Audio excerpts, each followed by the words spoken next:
So I am standing now on Trail 8 at Art Park State Park, right on the Niagara Gorge, about halfway up the escarpment and halfway up the gorge itself.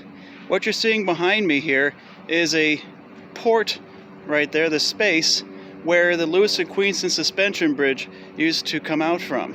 If you look on the corner above my head a little more closely if you can, there's a bit of steel there from one of the footings that the bridge itself, the deck, used to stand upon. Above me, further up, looks like a piece of metal up there. That is the Omega. It was a sculpture that was put in place when Art Park as an organization was begun, and they used to do a number of giant outdoor sculptures. And this one's the last of the permanent ones still standing.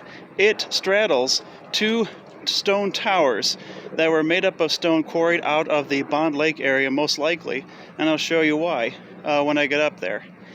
The two stone towers remain up there to the present. They were positioned higher up on the rock face, and then you had this extra retaining wall right here, which held the trolley roadway. And as the Great Gorge Route trolleyway, it would pass through this space above me to go over to the Canadian side and back, essentially. And this was in operation right here until 1962.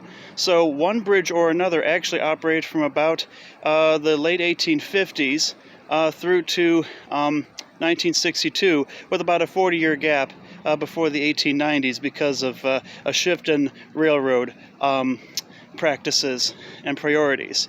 So thankfully, we have this wonderful bit of history here, and you can come see this off of Trail 8, off of Art Park State Park, and you can also see the towers and the Omega right before you get to the entrance to Trail 7, also off of Art Park, Lewiston, New York.